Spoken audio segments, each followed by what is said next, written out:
I'm sure you heard of it before. It's the drink that has swept the nation in expensive grocery bills. It's kombucha. And it can be made with 4 ingredients and a little bit of time.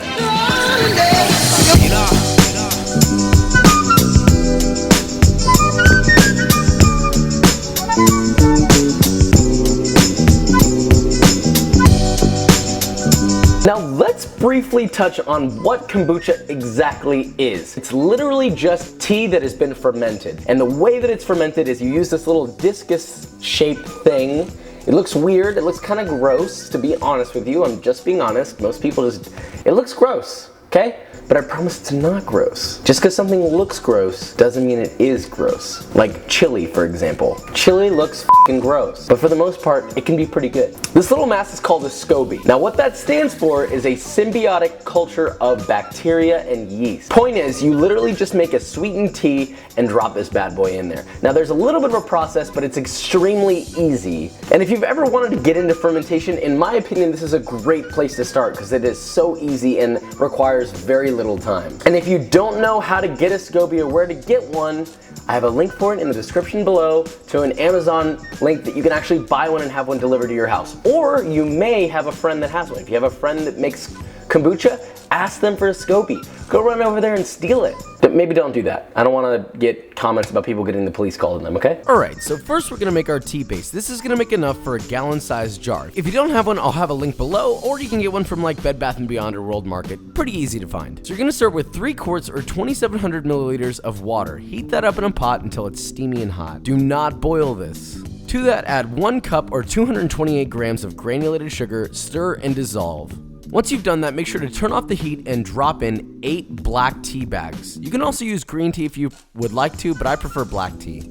Allow that to steep in hot water for 4 minutes. Once they're done steeping, simply remove the tea bags. Do not squeeze the excess water out, as that'll extract some of the bitter components of the tea into your final product, and you really don't want that. It's pretty straightforward. It's a tea. So now you're gonna let it cool down to room temperature. You can let that happen naturally, or you can make a little ice bath and cool it down a little faster if you don't want to wait. If you want to do the ice bath method, you're going to need 2 containers. You're going to need one large enough to hold all of the liquid that you just made, and you're going to need one even larger to hold the ice bath in which the container of your liquid will sit in. So, as you can see here, I fashioned this little thing. Now, this isn't an exact science, but basically you're just going to fill this up with ice about halfway, and then you're going to cover the ice with water, and so that you want it to be able to move around a little bit. You don't want the ice to just hold the container up. You want the container to be submerged in the ice water.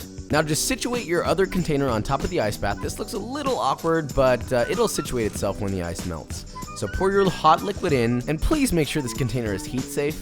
Once all your liquid is in, simply just keep stirring it until it comes down to room temperature. This will only take a few minutes, like maybe 1 or 2 minutes. Make sure that the liquid does not become cold.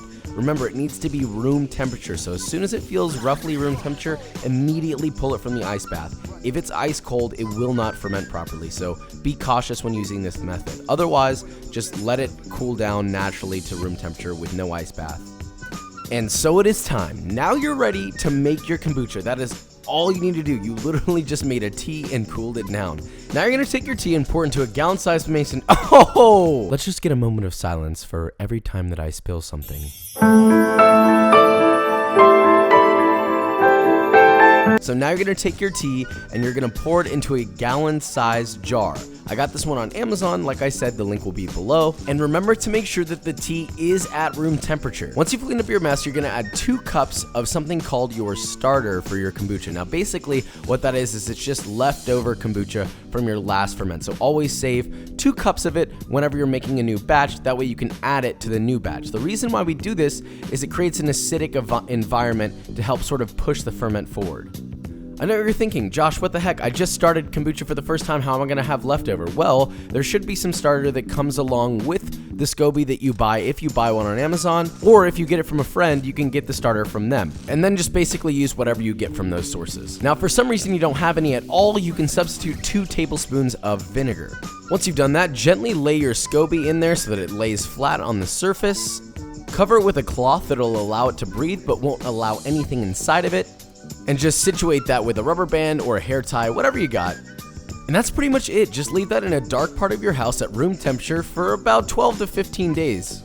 Oh, and please label it with the date so that you know when you started it. Now you can taste it intermittently using a straw, but do not use any metal in contact with this at this point. The reason why you want to taste this as it's going is you want to know when you like it to be pulled. Some people may like it on day 10, some people may like it on day 20, it just depends. Once your kombucha is ready, you can go ahead and drink it then and start a new batch, or you can opt for a second ferment, which will not only add carbonation, aka fizziness, but you can also add additional flavors here.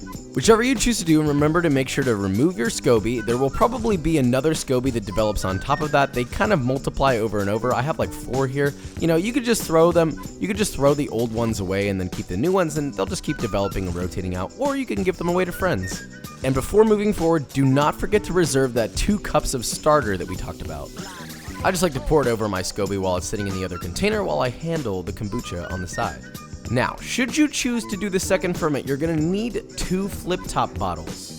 Now you can flavor this with pretty much any fruit that you want. I'm gonna do strawberry and rose water, very fancy sounding, but really easy to make. Now you're gonna fill each bottle with a half a cup of fresh chopped strawberries. Do not use frozen fruit, please. The hole in these flip-top bottles tend to be a little narrow, so make sure you're cutting the fruit small enough for it to fit through that. Then I like to add about a tablespoon of rose water syrup to each bottle. You can skip that and use honey if you don't have that. Obviously, that's kind of a more particular ingredient. Then I'll also add 2 teaspoons of rose water to each bottle. Now this is also optional. If you don't want to do the rose water, you can't find it, no big deal. It's available at most grocery stores though, at least that I've seen. Just make sure that you do add that 1 tablespoon of honey or simple syrup. If you want to add any other flavors or aromatics at this point, you can do that now. If not, forever hold your peace. Then just simply pour your kombucha into each bottle, filling them up, leaving at least 1 inch of space from the top. Do not fill them all the way to the brim. Wipe off the top of the bottles, add your flip cap, and lock it. That's right, you're just gonna lock it and leave it out in the same spot that you left your kombucha at room temperature in a dark spot for about 3 to 5 days, depending on how long it'll take for your kombucha to get fizzy. Now, be cautious here because these are generating pressure. You want the pressure, but they can explode. I've had them explode before, so just burp them once every day. And by burp, I mean just open them up and let them release the gas that they're building up. Just do that once every day, and then on the 3rd or 5th day, they'll be ready to go. Oh, and I almost forgot. Please label this with the date. Do not forget to label it. You want to know when you started this. That way, it doesn't turn into a small bomb. Anyway, once those 3 to 5 days are up, chill it, enjoy, and you're good to go. Kombucha, forever. And now it's time for one more B-roll sequence to entice you.